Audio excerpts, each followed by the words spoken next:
Deixa que eu falo, tudo bem, galera? Eu sou Alex Bagé e estou passando aqui para a nossa resenha sobre futebol e eu quero trazer mais algumas informações sobre a saída. Por que saiu o Caio Henrique do Grêmio, né? Tem uma série de informações desencontradas, muita gente considerando, inclusive, que foi um mau negócio do Grêmio trazer o Caio Henrique, outros considerando que o Grêmio não poderia, daqui a pouco, assinar um contrato com o jogador, que a qualquer momento o clube detentor, que era o Atlético de Madrid, chamasse o Caio Henrique de volta e que o Grêmio aceitasse dessa forma. Bom, vamos lá então para alguns detalhes, algumas informações sobre tudo como é que aconteceu esse processo da saída do Caio Henrique do Grêmio, voltando para jogar no Atlético de Madrid. Antes disso, rapaziada, dá um likezinho aí, dá uma moral, dá o like, dá o joinha no vídeo, te inscreve no canal, vamos aumentar a quantidade de inscritos aqui na resenha, espalha nos grupos de WhatsApp e aperta o sininho aí para receber as notificações do vídeo. Vamos lá então, na sexta-feira, né, pegou todo mundo de surpresa, o Caio Henrique deixando o Grêmio colocando o comunicado que o jogador estava voltando para o Atlético de Madrid, que o Atlético de Madrid havia feito esse pedido do Grêmio. Vamos lá então, o que eu apurei de informações. Primeiro,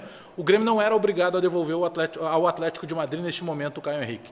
Caio Henrique chegou no Grêmio com um contrato assinado de empréstimo até dezembro de 2020, até o final do ano. O Grêmio teria que pagar pelo Caio Henrique 500 mil euros pelo valor do empréstimo, em duas parcelas de 250 mil euros. Pagaria a primeira parcela no primeiro semestre, pagaria a segunda parcela no segundo semestre. Vamos lá, o que tem no contrato? É claro que ninguém enviou o contrato, a questão é de informação. A informação que eu tenho é que o Grêmio não era obrigado a devolver imediatamente ao Atlético de Madrid o Caio Henrique. A obrigação da cláusula que o Grêmio tinha em contrato era desde que o Atlético de Madrid recebesse uma oferta, o Atlético de Madrid consultaria o Grêmio e se o Grêmio cobrisse essa proposta, o Caio Henrique ficaria no Grêmio. Se o Grêmio não cobrisse essa proposta, tendo uma proposta, o jogador teria que voltar imediatamente para o Atlético de Madrid para ser negociado. Bom, neste momento o Atlético de Madrid não ofereceu nenhuma proposta, não mostrou para o Grêmio nenhum tipo de proposta. O Grêmio não era obrigado a devolver o Caio Henrique neste momento, baseado no contrato que tem. Porém, repetindo, o Grêmio tinha que pagar duas parcelas de 250 mil euros do empréstimo. Bom, quando chegou a pandemia, quando começou todo mundo sofreu o efeito da pandemia com a parada do futebol, automaticamente, a pedido do presidente Romildo Bolzan Júnior, teve o contato da direção do Grêmio com o contato da direção do Atlético de Madrid, informando o seguinte, pedindo uma prorrogação de prazo, que o Grêmio pudesse não pagar esta primeira parcela de 250 mil euros que havia sido prometido para o primeiro semestre e que essa parcela fosse paga apenas na segunda metade do ano. O Atlético de Madrid concordou, mas automaticamente, se coloque no lugar do Atlético de Madrid, já ficou, de certa forma, uma certa desconfiança sobre essa situação, mas o Atlético de Madrid concordou. O que acabou acontecendo? O Simeone resolveu buscar o Caio Henrique para que ele pudesse ser aproveitado. E aí a direção do Atlético de Madrid entrou em contato com o Grêmio. E aí o que acontece? Repito, o Grêmio não era obrigado nesse momento a liberar o Caio Henrique mediante contrato. A obrigação que tinha numa cláusula de contrato era de que o Grêmio devolveria o Caio Henrique se chegasse uma proposta de compra para o Atlético de Madrid. Isso não aconteceu nesse momento. Pelo menos até o momento não foi justificado isso para o Grêmio. Porém, aí o Grêmio vai lá, 250 mil euros já não foi pago. O Grêmio deve 250 mil euros para o Atlético de Madrid, mas teria que pagar mais 250. Então, o que o Grêmio faz? Libera ao Atlético de Madrid o Caio Henrique, deixa de pagar metade do empréstimo, vai pagar só 250 mil euros, não paga os outros 250 mil porque o jogador não vai ficar aqui, e essa metade do ano, daqui até o final do ano, o Grêmio também não pagaria de contratos. E isso tudo, eu já falei em outro material, alcança a casa dos 5 milhões de reais. 5 milhões e 100, 5 milhões e 200. Inclusive, o próprio empresário do jogador, o Deco, ex-jogador do Barcelona, do Chelsea, do Fluminense, ele se disse surpreso e que a própria esposa do Caio Henrique ficou muito descontente com tudo isso, porque ela não queria sair de Porto Alegre. Eles estavam ambientados e já se imaginava, se programava que o Caio Henrique pudesse ficar até o final do ano. O Deco chegou a usar um termo muito forte da questão da pandemia. A pandemia chegou e acabou atrapalhando o planejamento de todo mundo. Então tem muita gente querendo levar para o outro lado. Bom, é a interpretação de cada um, eu não posso entrar nesse mérito, cada um tem a sua opinião, cada um faz uma leitura, uma interpretação de algumas situações. Eu estou passando aqui para trazer algumas informações do que eu busquei desde a última sexta-feira.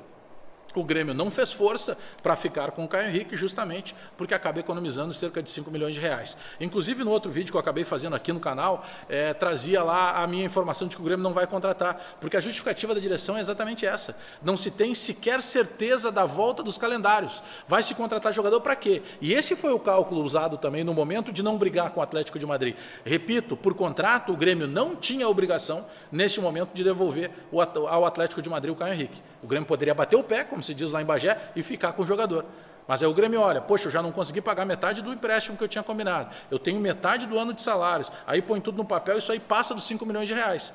Poxa, não tem nem competição acontecendo, não sabe se o que vai acontecer daqui para frente. Não, então eu falo o seguinte, já que o Atlético solicitou, deixa o Caio Henrique embora e fica tudo certo. Então são as informações que eu estou trazendo para vocês aqui dos últimos acontecimentos. Agora é a página virada, o Caio Henrique volta para o Atlético de Madrid, beleza, passou por aqui, fez só 5 jogos, poderia ter feito muito mais. É um jogador que tecnicamente vai fazer falta ao Grêmio, porque ele tinha facilidade de cruzamento, ia na linha de fundo com muito mais facilidade do que os últimos laterais que passaram pelo Grêmio. Só que, infelizmente, a pandemia veio e atrapalhou tudo. É como você daqui a pouco, comprou o carro dos sonhos, comprou a casa dos sonhos. Só que daí chegou a pandemia, estava tudo planejado, você tinha condição de pagar. Mas chegou a pandemia e atrapalhou tudo. E muitos dos que estão assistindo aí estão passando por isso. Daqui a pouco o cara, poxa, será que eu vou ter que me desfazer da minha casa? Será que daqui a pouco eu vou ter que vender o carro que eu tanto queria comprar? Por quê? Porque o Grêmio se programou para um ano normal. Só que o ano de 2020 não é mais normal. E a pandemia chegou e atrapalhou o planejamento de tudo. E por isso que o Grêmio, mesmo tendo o direito em contrato de permanecer com o Caio Henrique, não fez força nenhuma para segurar ele, porque o Grêmio automaticamente está pensando também na questão econômica e ainda uma incerteza. Quando volta o futebol? De que maneira volta o futebol? Por isso que eu estou considerando que foi um bom negócio trazer o Caio Henrique, por tudo que ele representava de jogador, por tudo que ele tinha para mostrar. Pelo que eu busquei de informação, inclusive, quando o Fluminense trouxe o Caio Henrique no ano passado, os moldes do contrato eram exatamente iguais aos do Grêmio. Se chegasse uma proposta, tinha que liberar. Não chegou a proposta para liberar, mas o Grêmio liberou por quê? Porque acaba economizando metade do ano de salários e também metade do ano como uma das parcelas de 250 mil euros do valor do empréstimo. Valeu, galera! Deixa que eu falo, resenha sempre. Deixa o teu recado aí para a gente ficar interagindo. Dá o likezinho no vídeo, espalha nos grupos de WhatsApp, aperta o sininho para receber notificações. Não te esquece de te inscrever no canal. Resenha sempre, deixa que eu falo. Página virada, Caio Henrique já foi. Abraço todo mundo aí.